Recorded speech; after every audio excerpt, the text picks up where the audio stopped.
would like to introduce to you the next speaker. It's Joseph Sifakis. He received the ACM Turing Award in 2007, together with Edmund Clark and E. Allen Emerson, for their role in developing model checking into a highly effective verification technology that is widely adopted in the hardware and software industries. And he will talk about why is it so hard to make self-driving cars or any trustworthy autonomous systems. Joseph, the floor is yours. Yes, thank you very much. Hello, everybody. So I'm going to talk about autonomous systems. These are systems that emerge from the needs to further automate existing organizations by replacing humans completely. And these are essential in the so-called IoT vision, Internet of Things vision. You probably heard about that.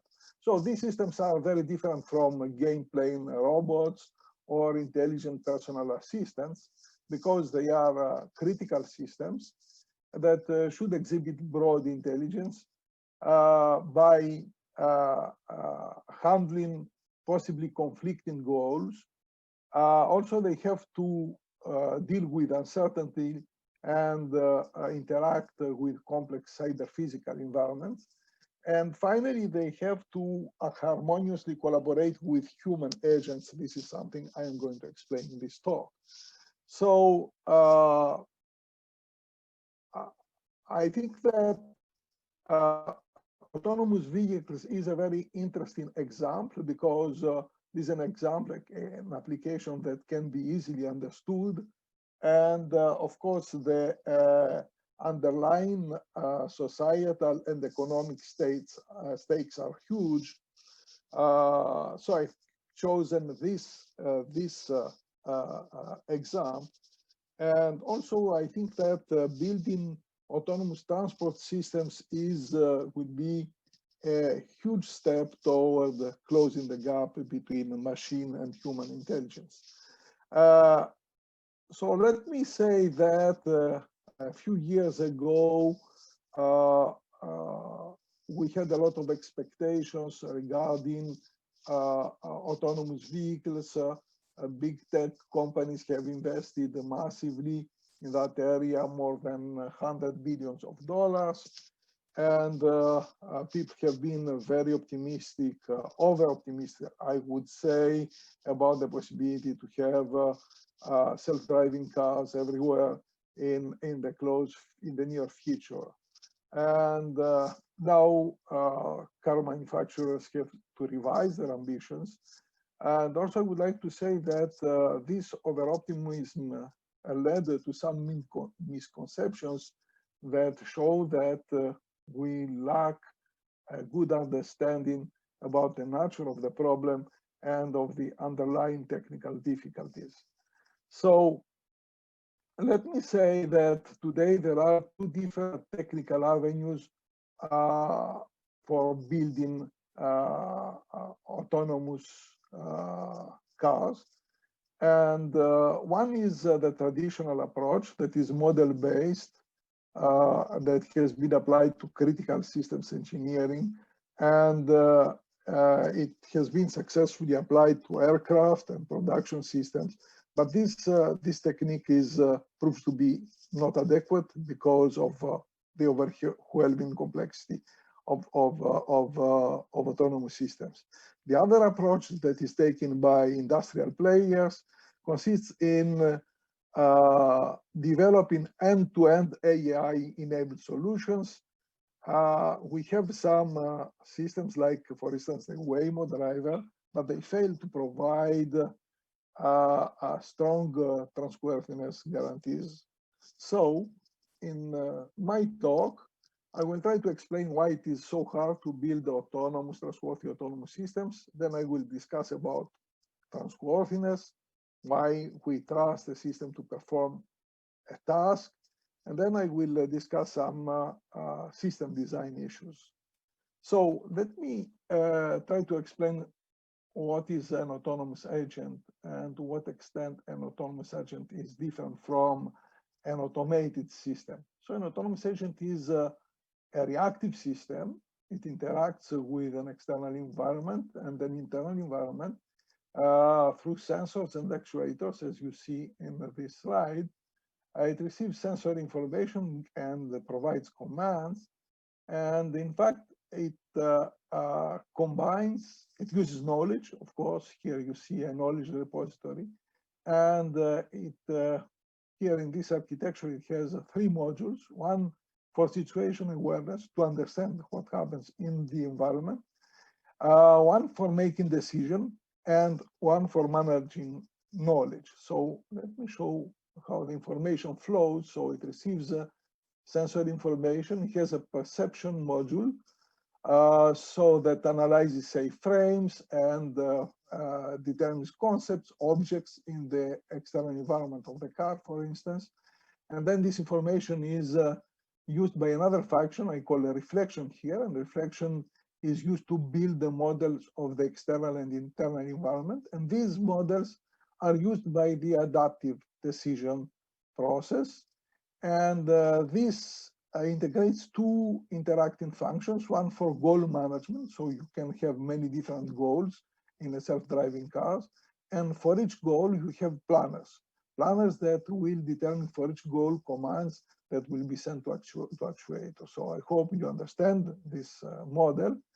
And there is additionally another function that I call here self-learning, that is not so much developed for artificial agents. And this is for the discovery of new concepts, new situations, and self-adaptation, creation of new goals. So this is an architecture that explains what an autonomous system is. And I hope you understand also what is the big difference that exists between autonomous systems and automated systems.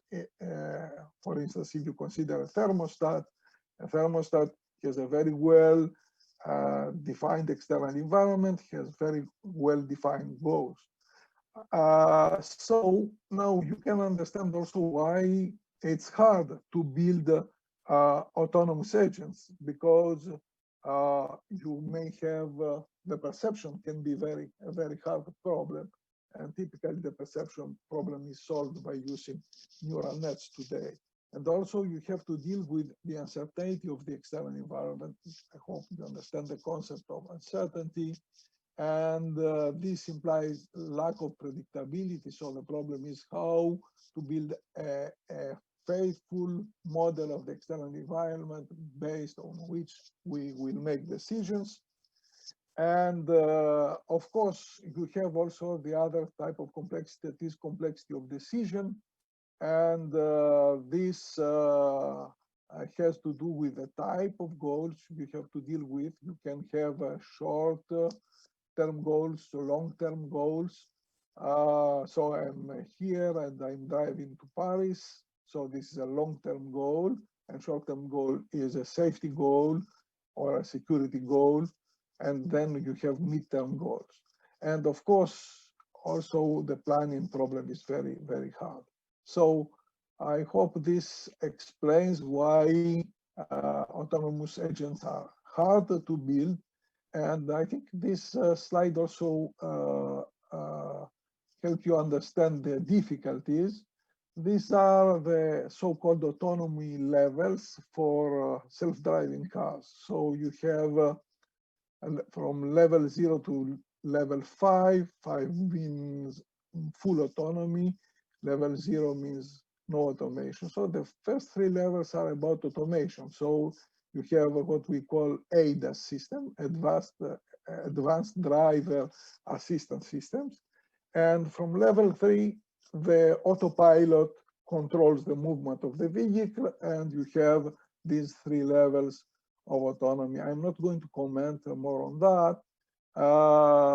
There is a critical level that is supervised autonomy, where the car, the autopilot is driving the car, and the driver should take over in critical situations. And this is very hard to achieve.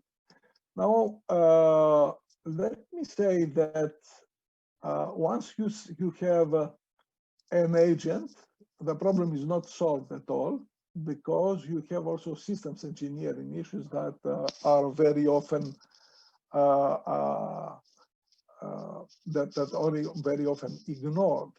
One important problem is what we call a reactive complexity of agents. So you can classify agents according to the complexity of their interaction with the environment. You can have, and this of course has nothing to do with the space complexity or time complexity. So you have transformational systems that take data and provide data. So for A, you have a transformation of A, or you have streamers. You receive sequences of data and produce sequences of data. Then you have embedded agents. So these agents interact continuously with some physical environment.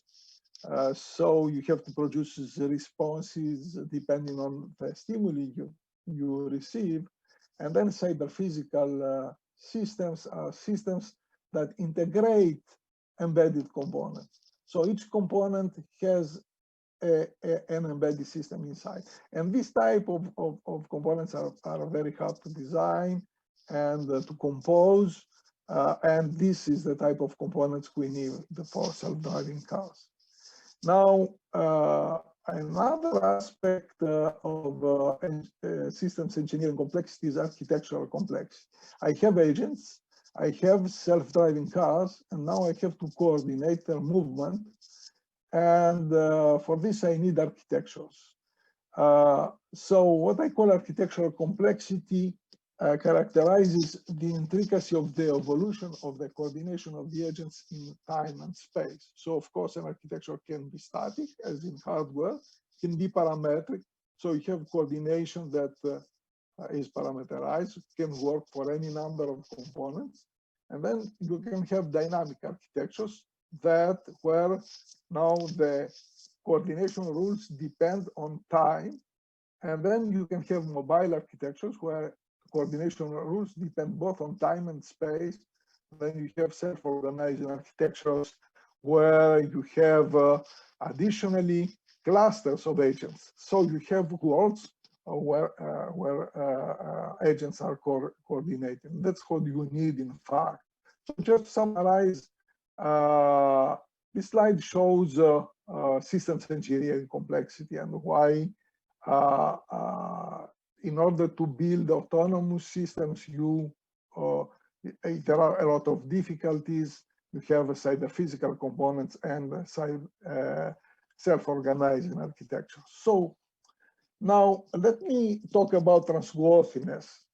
When I decide that I trust a system to perform a task, here, in fact, there are two factors. One is the task criticality, and the other is the system trustworthiness.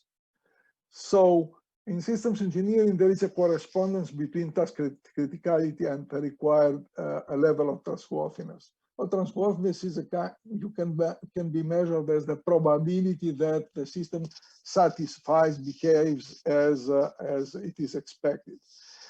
Just to explain here the ideas, I have normalized the criticality levels, trustworthiness levels in the interval 0, 1. So 1 trustworthiness means that my system is, I trust it fully, and criticality 1 means that the system is absolutely critical. So you can imagine now that the bisector of this angle that we call usually automation frontier defines two regions, the green region where I will trust the system, and the red region where I cannot trust the system, so the task will be performed by humans. So here I'm giving some examples for automated systems. For instance, for an aircraft landing system, the task criticality is very high, but I have the technology for solving this problem. And okay, and there are other tasks I cannot trust the systems, for instance, for investing or teaching. Okay, so that's the situation for automated systems.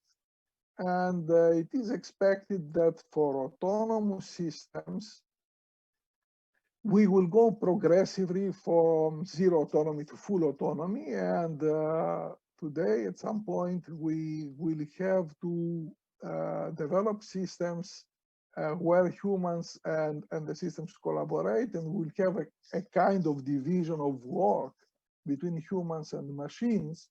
And this raises very, very interesting problems. You should define the appropriate autonomy level. So you should define protocols and rules about how humans and machines can interact. For instance, a human agent should not override the machine's decision suddenly without any rule, without respecting a rule, because something bad may happen. And conversely, the machine should not, I mean, when it asks a human agent to intervene, there should be some rules for that, because otherwise we know that there may be very serious problems. Okay, now let me finish by saying a few words about design and then the problems that raises autonomous system design. We said that we have very good technology for building critical systems like aircraft, like production systems. And these systems are developed according to rules prescribed by standards. And we have very well defined flows as it is depicted in this picture. You have, this is called the so-called V model. You start from requirements, you refine the requirements, and you decompose the system into modules, and you code the modules, and then you have this flow that goes upstream, and you test the modules, and then you integrate the modules, etc. So this is a very well established technology, and we know how to develop very reliable systems. And these flows are model based. For instance, you can of course evaluate the probability that the system fails. For avionic systems, civilian avionic, you allow 10 to the -9 failures per hour of flight. But as I said, these techniques are not applicable to autonomous systems. And this explains the fact that that industry has adopted machine learning enabled techniques that are end-to-end techniques. So the situation today is the following. On the one hand, we know how to build automated systems that are very trustworthy. And on the other hand, some companies have developed end-to-end solutions. So here you have, say, a huge neural network that receives,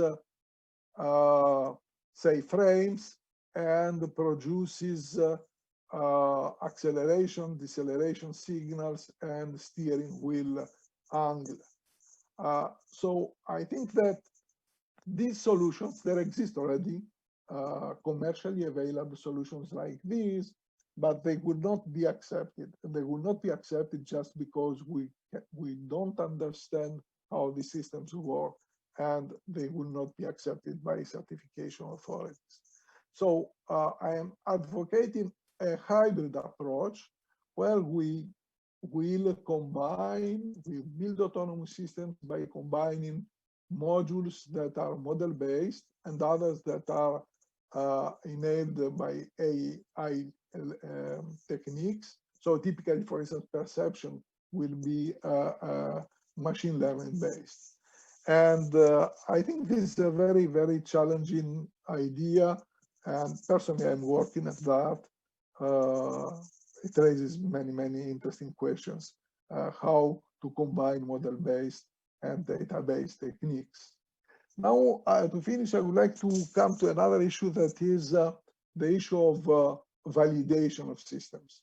So an important question is when an autonomous system is safe, given that autonomous systems are very complex and cannot be validated like software, because for software you can apply verification techniques, we have well-established testing techniques. And here there are some companies that say, oh, I have a simulator, I have driven with my autopilot for 10 billion miles, and this is good enough. And also they make some analysis, they give some arguments, because we have very good statistics about the rate of failure per mile driven. So based on these statistics, you can compute how many miles you need to drive without failure for a given level of confidence. So if the level of confidence is 95%, you should drive this amount, 291 million miles without any fatality. So let me say that this argument is not technically tenable. I mean, it's flawed, and the reason is very simple.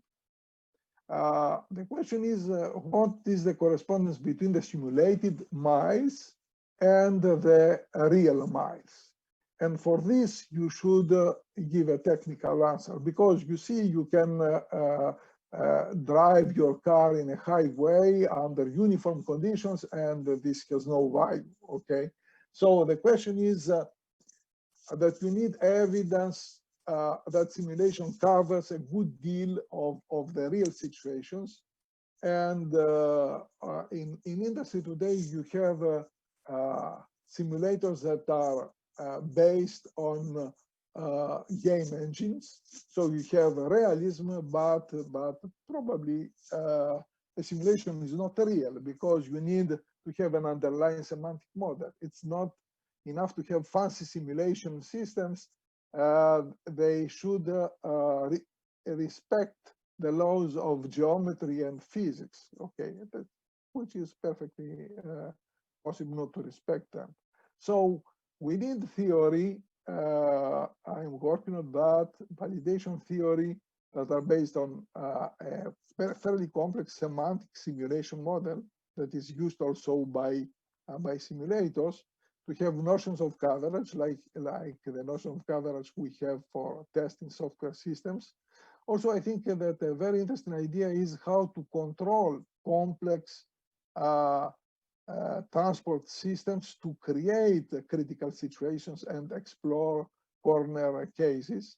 And then, of course, I think also for the diagnostics should be more refined, not that there is just an incident, but also to analyze the factors of the incidents. And for this, of course, we need a lot of, we need theory for that, not only technology, we need theory. Now, to finish my discussion, I would like to say something that is often neglected, that full autonomy will not come like that, because humans are still much superior than machines in understanding real life situations, because humans have a common sense knowledge and reasoning. And in fact, our mind is equipped with a semantic model of the world. We don't know how this semantic model is built, but this is the way we understand the world. And this is updated since our birth. You can understand this. So the big difference between machine learning systems and human understanding is that human understanding combines bottom-up reasoning from sensor level to the semantic model, to the semantic level, and from the semantic network to the perception. So, for instance, if I see, say, a stop signal with some snow, I can understand that this is a stop signal. If I see this aircraft, I can, without knowing anything about the laws of physics or whatever, I can understand that this is a bad situation. Or if I show you this photo of a father with a child, I no need to explain who is the father and who is the child. So probably we cannot, it would be very hard to match human intelligence by using machines, if we cannot build, in my opinion, such a semantic model. Now, just to conclude, because time is pressing, I try to explain that the autonomous system challenge is not only about intelligent agents, it's not about, say, systems playing chess or something like that. Also, I think it's very important that we combine AI-enabled solutions with well-established technology and results that exist for critical systems. And I think that nobody would believe that your system is good enough if validation is not model-based, and I have explained this. Also, I would like to say that there are still some misconceptions. People believe that do not understand the huge gap that exists between automated and autonomous systems. So they believe that we will go from other systems gradually to self-driving systems. This is completely wrong idea. And also, I think that supervising autonomous cars on autopilot is a very hazardous idea. We have results that show this. So to summarize, I think that to reach the vision, we need to develop a new scientific and engineering foundation. This would probably take some time, probably a few decades. Thank you very much for your attention.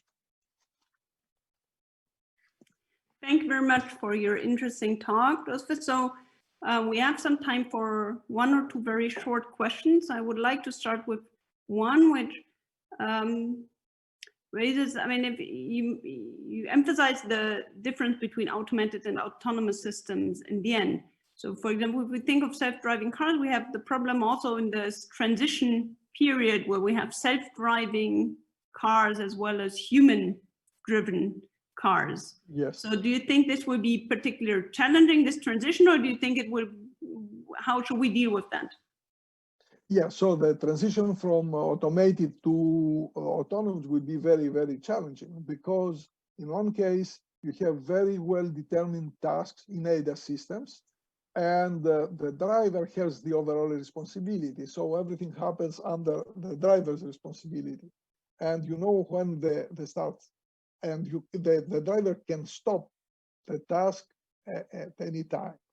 Now, if you have an autonomous system, and the machine will have the control of the car, then if you want to take over, I mean, this happens also in many, even automated systems, for instance, in autopilots for aircraft.